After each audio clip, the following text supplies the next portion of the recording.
Muy buenas tardes, hermanos. El Evangelio y, en cierta manera, también la primera lectura nos ponen ante una pregunta. Una pregunta planteada por un escriba, pero a diferencia de todas las que le habían planteado anteriormente los escribas y los fariseos, es la primera vez que se presenta alguien con buena intención ante Jesús. Es decir, no para ponerle una prueba, no para hacerle caer, no para que se realicen sus intereses, sino con honestidad y transparencia. Aquel escriba realmente le plantea esta pregunta que también estamos invitados hoy a que nos hagamos todos nosotros. ¿Cuál es el principal mandamiento? Yo quisiera poner una premisa antes de entrar en el argumento, y es que, con perdón de los evangelistas, yo cambiaría la palabra mandamiento. ¿Por qué? Porque cuando hablamos de precepto, hablamos de obligación, hablamos de imposición, se entiende como una imposición a un mandato. Y algo que poco a poco nos vamos percatando, y es que la generalidad hoy de las nuevas generaciones es totalmente adversa a aquello que les venga impuesto. Hay una aversión natural, y esto me imagino que ustedes hasta mejor que yo lo saben porque son padres y madres de familia, ¿no? Y cuando tienen que educar a sus hijos se dan cuenta de que hay realmente un obstáculo muy fuerte cuando las ideas son obligadas, son impuestas. Yo creo que más bien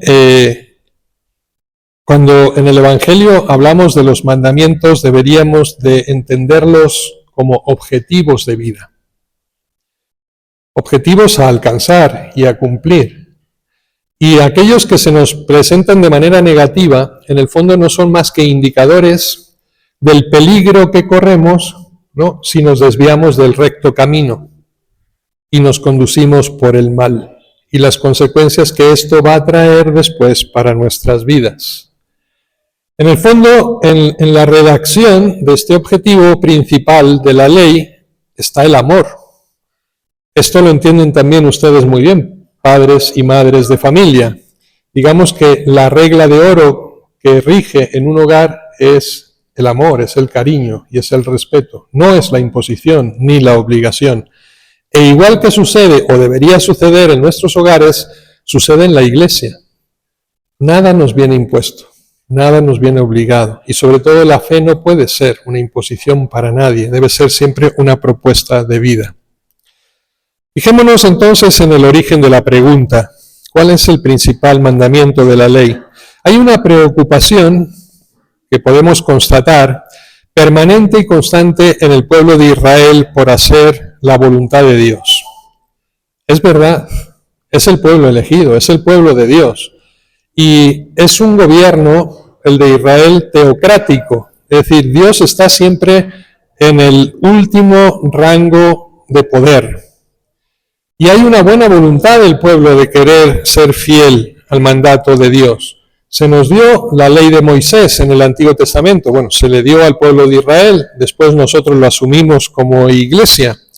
Pero con el paso del tiempo, con el paso de los años y de los siglos, se fueron introduciendo y acumulando numerosas normas que ya no tenían un origen divino, sino más bien eran preceptos humanos, impuestos por la clase religiosa, en aquel momento los fariseos y los saduceos. En el fondo, lo que se pretendía es que ningún elemento, por mínimo que fuera de la vida cotidiana, quedara fuera de una codificación y de una estructura totalmente sumisa a esa ley. De tal manera, y creo que se lo he comentado en ocasiones anteriores cuando hemos tratado este tema, que en la época de Jesús ya no eran 10 los mandamientos, eran 613.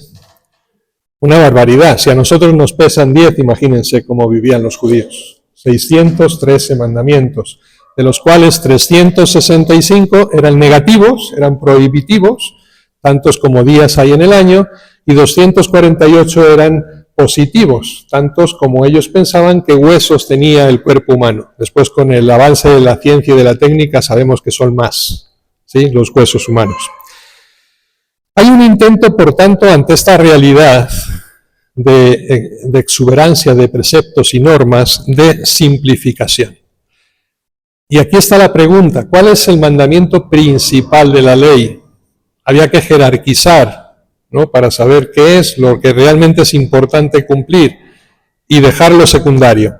¿Es una originalidad de Jesús? No. Ya en el Antiguo Testamento y ya en la tradición judía, el gran rabino Hillel, ya uno de los grandes rabinos del pueblo de Israel, tenía esta expresión: lo que no te gusta, no se lo hagas al prójimo. Esta es toda la ley. Lo demás es solo interpretación de esta sentencia. Entre la sabiduría de aquel rabino, está diciendo lo mismo que va a decir Jesús ahora en el Evangelio. Incluso pasando los siglos, en la primera época cristiana, el pueblo judío, después de la época de la primera sublevación, año 135 después de Cristo, había un rabí también que se llamaba Akiva, y tiene la siguiente sentencia: debes amar a tu prójimo como a ti mismo. Este es el gran y general principio de la ley. Ninguna novedad hasta ahora. Todo el Talmud babilónico se expresaba de la misma manera, en distintos términos. Dice: la limosna y las obras de caridad contrapesan todos los preceptos de la ley. Pues se dan cuenta que la cultura ya había asumido esta síntesis, ¿sí? Aquel escriba tenía la inquietud de ver cuál era la postura de Jesucristo al respecto. Y Jesucristo va a responder uniendo dos pasajes también del Antiguo Testamento. Ninguna novedad. Está cogiendo el pasaje de Deuteronomio 6:4, donde se narra precisamente la primera lectura que acabamos de escuchar, que era el Shema Israel, escucha Israel. Es la oración que todos los judíos hacen diariamente. Escucha Israel, el Señor nuestro Dios es solamente uno. Amarás al Señor con todo tu corazón, con toda tu alma, con toda tu mente, con todas tus fuerzas. No solamente recitaban diversas veces a lo largo del día esta oración los judíos, sino que la llevaban escrita en el corazón. Recuerden los rabinos que se colgaban, ¿no?, en esas filacterias que tienen sus mantos. Hay unas cajitas, ¿no?, que se cuelgan, y ahí dentro está este texto del Shema Israel. En las jambas de las puertas de los judíos, ya está la Mezuzá, y la Mezuzá contiene este texto del Shema Israel, ya, y cada vez que un judío entra o sale de casa, no, lo toca. Y dice la palabra Shaddai. Shaddai era uno de los títulos y nombres de Dios, que en el fondo viene a significar como el guardián de la casa.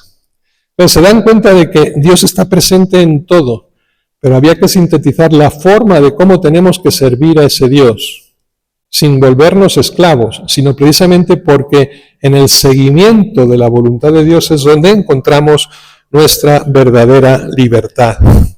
El amor se expresa, por tanto, con todas las facultades del hombre. Este es el Shema Israel. Con todo tu corazón, con toda tu mente, con todas tus fuerzas. Mente y corazón para los judíos es la misma cosa, porque los judíos, a diferencia nuestra, pensaban que el corazón no es solamente la fuente de los sentimientos y de las emociones, sino también de la inteligencia. Por eso en algunos textos rabínicos no aparece la mente, ¿no? Aparece el corazón, el alma y la fuerza. En el fondo lo que querían decir es con todo tu ser, con toda tu persona. El alma es el símbolo de la vida, la fuerza es el símbolo de la voluntad para los judíos. El sentido de plenitud y de totalidad de servirle a Dios con la vida.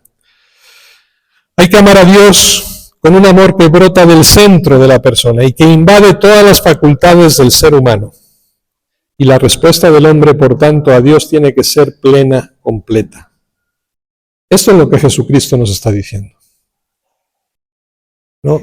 Sigan el camino que Dios les marca. Ahora bien, hermanos, muchos cristianos, yo diría que muchos, incluso religiosos, es decir, que como nosotros solemos denominarnos cristianos practicantes, que somos una minoría dentro del cristianismo en la iglesia, apenas llegamos al 4%, pero yo diría que muchos son incapaces de aceptar y de amar a los demás.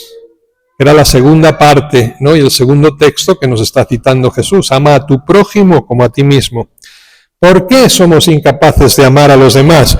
Porque somos, yo diría que radicalmente incapaces de amarnos y aceptarnos a nosotros mismos. Ese es el principal problema. ¿Cuántas veces nos topamos con personas que han errado en la vida, que han pecado, que han caído? Y no es que duden del perdón de Dios, es que nunca se perdonan a sí mismos. El caso del aborto. Yo llevo 36 años en mi ministerio, ¿no? Y tengo que reconocer que muchas mujeres que han cometido el aborto pueden confesarse 10, 100, 1000 veces y te vuelven a repetir el mismo pecado porque en el fondo no se lo han perdonado. Dios, por supuesto, que lo perdonó desde el primer momento en que se lo expusiste en sus manos. Pero no terminamos de perdonarnos nosotros mismos. No nos queremos. Y no es una cuestión de egoísmo, no es amor propio. Es simplemente reconocer la dignidad de hijos de Dios que todos tenemos, admirarla. Y precisamente en el momento en que somos capaces de admitir nuestra propia dignidad, entonces también seremos capaces de admitir la dignidad del prójimo, incluso nuestro mayor enemigo. Lo respetaremos como persona, aunque estemos en desacuerdo con su ideología, o con su pensamiento, o su modo de vida. Pero seremos capaces de amarle. Desde ahí empieza precisamente el diálogo. Ya les he mencionado en alguna otra ocasión, para sonrisa suya, el tema de la cirugía estética. ¿Se han planteado alguna vez por qué tanta cirugía estética? En el fondo es un principio de no aceptación. No me gusto como soy, quiero ser distinto. Por no decir la ideología de género en la que ya uno puede ser hombre o mujer a capricho. No te aceptas tal como eres, tal como Dios te ha creado y la naturaleza que posees. Si no eres capaz de amarte a ti mismo, ¿crees que serás capaz de amar a alguien? Esta es la pregunta que tenemos que hacernos. Y ese es el trasfondo que hay también en aquel primer mandato de Dios. Ama al Señor con todo tu ser y ama a tu prójimo como a ti mismo. Pero el error parte de nosotros. Y en estos detalles pequeños. Fíjense en la respuesta. Dice, más que todos los holocaustos y sacrificios. Dios ama, Dios quiere el amor. Y acepta ese amor que nosotros damos a los demás, más que el sacrificio o el culto que nosotros podamos ofrecerle. Estamos aquí en la Eucaristía. ¿Qué es la Eucaristía para nosotros? Es un acto de culto, sí. Pero recuerden la frase de Jesús. Si vas a presentar tu ofrenda ante el altar y recuerdas que tu hermano tiene algo contra ti, deja la ofrenda. Ve a reconciliarte con tu hermano y después ven a presentar la ofrenda, porque entonces tendrá valor a los ojos de Dios. Si no, no sirve para nada. Estamos cayendo en el defecto fariseo, ¿no?, que tanto criticamos. Estamos simulando, ¿no?, un acto de devoción que en realidad no tiene nada de devoción. Porque llevamos todavía el odio, el rencor o la venganza dentro del corazón hacia nuestros hermanos. Recuerden la parábola del juicio final. Todo aquello que hagan a uno de estos pequeños, a mí me lo hacen. No podemos estar poniéndonos de rodillas delante de un altar de piedra cuando le estamos tirando piedras a nuestro hermano, es decir, a Jesús en el hermano. Esta es la realidad. Pues tenemos que tener cuidado, ¿sí? Yo creo que una simple pregunta está dejando en evidencia tantas carencias en nuestra vida. Este es el problema. Decía Oseas, Antiguo Testamento, para que vean que no hay nada, digamos, original de Jesús, sino que recoge toda la tradición teológica del Antiguo Testamento, porque quiero lealtad y no sacrificios, conocimiento de Dios y no holocaustos.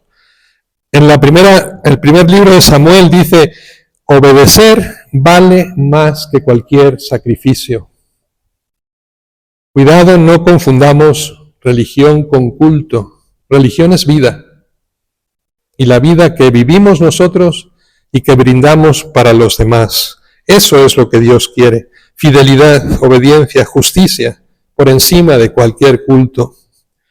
Novedad, me pregunto, colocar esos dos mandamientos en el mismo plano, yo diría que más bien es caridad, como concreción del amor de Dios, expresado precisamente en el amor al prójimo. La novedad de Cristo es que no hay novedad más que la de su persona revelada. Él es la novedad, Cristo, y en Él se está cumpliendo la Escritura. Lo que antes los judíos tenían que pronunciar en tercera persona, nosotros ahora lo pronunciamos en primera persona, porque se nos ha dado a conocer. Y Él nos marca el camino, que no es otro que la cruz. Si se dan cuenta, en el primer mandamiento hay una dimensión vertical, el amor a Dios, y una dimensión horizontal, el amor al hermano. Ahora bien, las dos por separado no son nada. La plenitud se encuentra, la cruz se forma en la intersección del vertical con el horizontal. Ahí es donde alcanzamos la plenitud. Es decir, el amor de Dios te lleva al amor al hermano. Y partiendo del amor al hermano puedes llegar al amor a Dios. Lo que no pueden ser es nunca excluyentes el uno del otro. Son la misma cosa. Esto es lo que Jesucristo nos está diciendo. Hay un detalle que le dice Jesús al final del Evangelio, no estás lejos del reino de Dios. Y yo digo aquí que cuidado, evitar ilusiones peligrosas, jamás nos consideremos dentro definitivamente, creer que tenemos ya ese carné de ciudadanía del cielo y estar ciertos de él. No, somos seres en camino siempre. La santidad no se alcanza en la tierra, estamos en camino de santificación. Y esa perfección la alcanzaremos solamente al final, después de la muerte, en el paraíso. La perfección y la visión beatífica de Dios. Cristiano es solo uno que está llegando a serlo, que tiene aún un paso que dar siempre más adelante, hasta el último día. Por eso es que Jesucristo le dice siempre, no estás lejos del reino de Dios. No lo has conseguido todavía, pero estás muy cerca de él. Con tu respuesta. Miren, hermanos, es un caso único en el Evangelio el que se nos presenta con este escriba. Y es hermoso y al mismo tiempo es ejemplar. Hay que tener envidia sana de este escriba. ¿Por qué? Si ustedes se dan cuenta y hacen un ejercicio literario, si nosotros cambiáramos las palabras del escriba por las de Cristo y las de Cristo por las del escriba, no cambiaría nada. Dicen lo mismo. Es hermoso. Y lo digo porque es toda una enseñanza para nosotros como cristianos hoy que somos o nos decimos seguidores de Cristo, porque así debería ser todo auténtico y verdadero discípulo. Es decir, que si tú hoy haces un intercambio, Cristo se pone en tu lugar y tú en el lugar de Cristo, nada debería cambiar. Nada más lejos de la realidad, ¿verdad? Yo creo que cambiaría todo. Entonces, algo está mal en nosotros. Es decir, si yo no soy imagen de Cristo en la vida, en el mundo, en mi actuación, algo está mal conmigo. Algo no está funcionando. Este es el hermoso ejemplo que nos deja ese escriba. Si ustedes hacen ese ejercicio de intercambiar ya las preguntas y las respuestas entre el escriba y Jesús, nada cambia. Se coincide perfectamente. La prueba del algodón que decían, por lo menos cuando yo era muchacho en España, me acuerdo de ver estos programas de televisión donde ofertaban todos estos productos de higiene doméstica, ¿no? Y limpiabas la cocina y el baño y después la prueba del algodón. Pasas un algodón, no queda nada de suciedad. Yo creo que si nos pasan la prueba del algodón a nuestro cristianismo, queda negro el algodón. ¿Sí? Todavía queda mucho por hacer. ¿Se acuerdan ustedes de la turmalina? ¿No saben lo que es la turmalina? En parte me alegro, porque hoy día es de esas piedras que usan todos estos pseudoespiritualistas, ¿no?, para hacer las limpias y las curas de corazón y todas estas cosas, los que usan los cuarzos, ¿sí? La turmalina es un cuarzo negro, tiene varios colores también, pero el negro tiene una característica particular, y es que tiene una polaridad eléctrica. Y cuando está frío, es como un imán. Si tú pones ceniza en el piso o materia innoble y tú acercas la turmalina, atrae toda esa suciedad. Ahora, si tú la calientas, se invierte la polaridad y lo que hace es expulsarla, rechazarla. ¿Por qué digo esto? Porque a lo mejor nosotros deberíamos de asimilar este principio de la turmalina.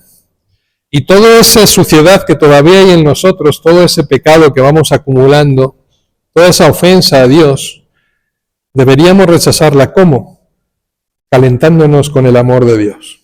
Es decir, si el amor de Dios nos calienta, entonces esa gracia generará ese efecto de distorsión de todo lo sucio y negativo que hay en nosotros.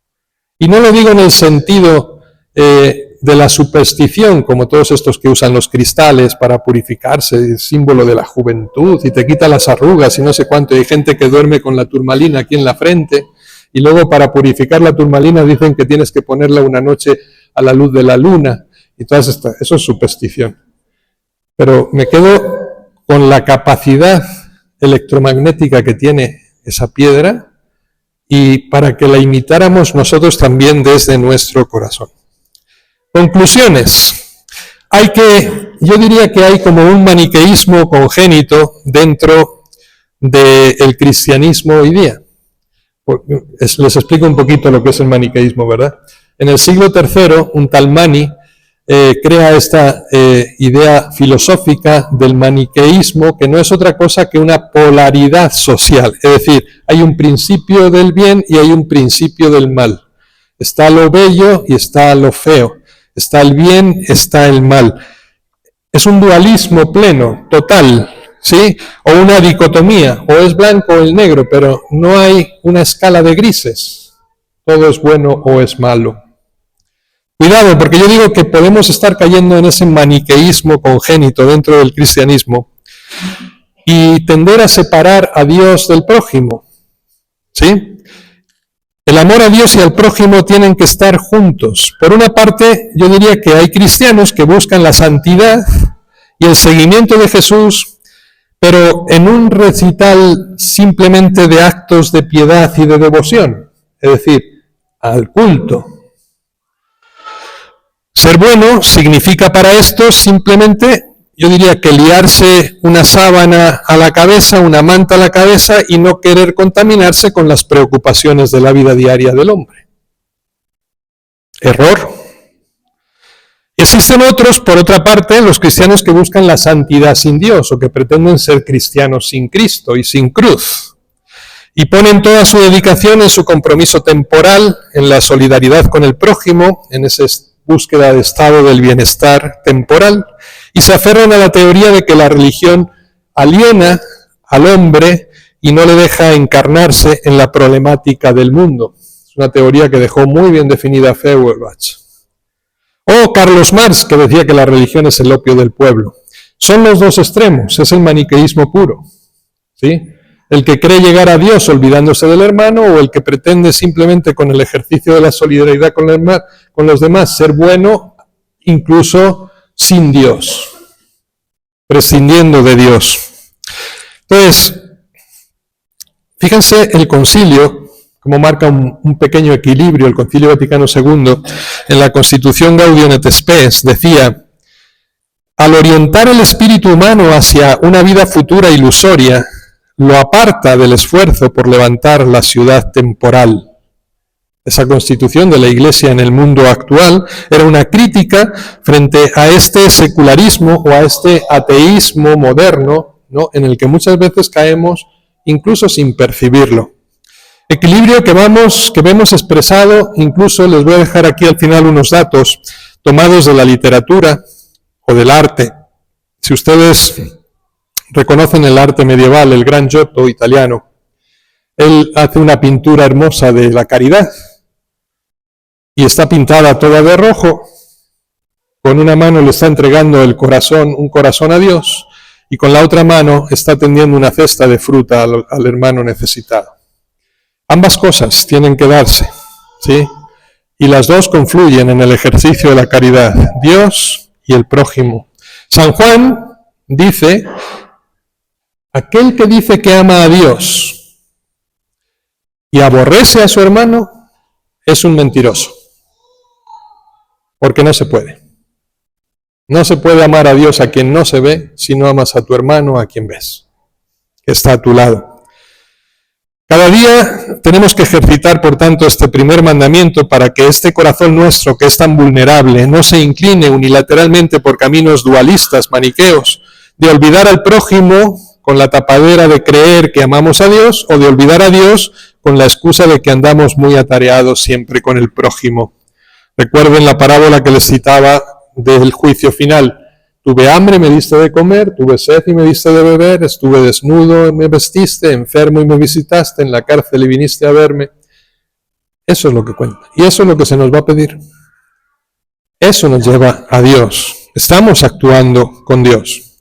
El gran Charles Péguy, escritor, novelista francés, que me imagino habrán leído algunos, decía, el amor de los hombres a Dios y el amor de los hombres entre sí son los dos hijos mellizos del amor de Dios a los hombres. Dios nos ama, ¿ya? Y el fruto del amor que Dios nos tiene es el amor que nosotros le retribuimos y que nosotros damos al prójimo. Dos hijos mellizos del amor de Dios.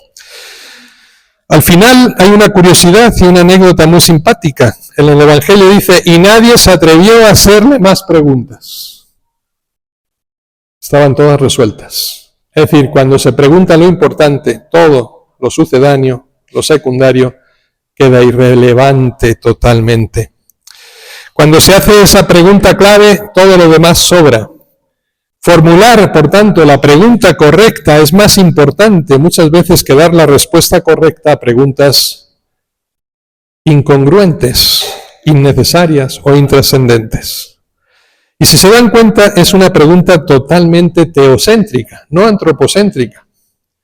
Lamentablemente el mundo de hoy gira en torno a sí mismo y nos hacemos la pregunta errada, ¿ya? ¿Qué quiero yo de Dios? ¿Qué es lo que Dios me debe dar? Cuando en el fondo la pregunta acertada es ¿qué Dios quiere de ti? Esa es la que te tienes que hacer. ¿Qué es lo que espera Dios de ti? No qué esperas tú de Dios. Todo es antropocéntrico. Esto lo tenían muy claro los judíos. El gran Chesterton, converso al cristianismo desde el anglicanismo, como ustedes saben, decía, no es que no puedan ver la solución, lo que no pueden ver es el problema. Por eso es muchas veces más importante la pregunta que la respuesta. Y sobre todo no tenemos que anteponer nunca una respuesta si es que antes no sabemos la pregunta que hay que responder. Creíamos que teníamos las respuestas, pero era la pregunta la que estaba equivocada. Gran Chesterton. Hay un proverbio chino que a mí me gusta mucho y que nos da luz al argumento que acabamos de exponer, aunque no tiene nada que ver con el cristianismo, pero tiene mucho de sabiduría, la cultura china antigua. Y dice así, el que hace la pregunta es un tonto por 5 minutos. Y el que no la hace sigue siendo un tonto para siempre. Qué gran sabiduría, ¿verdad? A veces hay que siempre hay que hacer la pregunta adecuada, siempre. Es de sabios. El gran Bertrand Russell, gran filósofo cristiano sí, dice, en todos los asuntos es algo saludable de vez en cuando poner un signo de interrogación en las cosas que hemos dado por sentado durante mucho tiempo. Porque a veces la rutina nos puede llevar al error. Y tenemos que preguntarnos si estamos haciendo lo correcto siempre.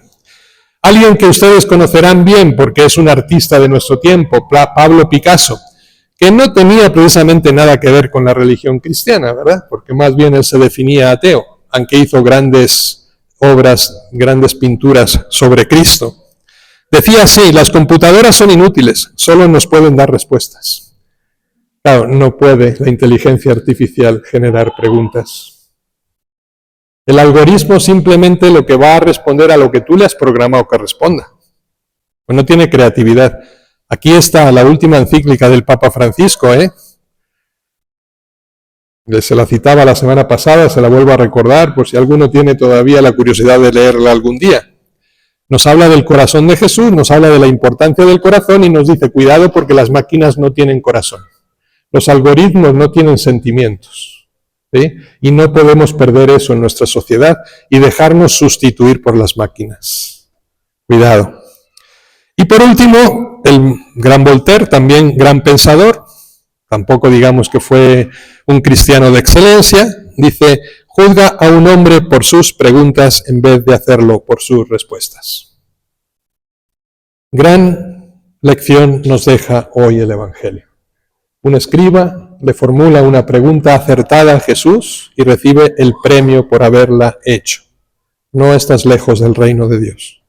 Hagamos las preguntas correctas al Señor y posiblemente nos sentiremos más cerca de esa verdad que Él ya nos ha comunicado en el Evangelio, pero que tenemos que hacer realidad día a día en nuestra vida. Que así sea.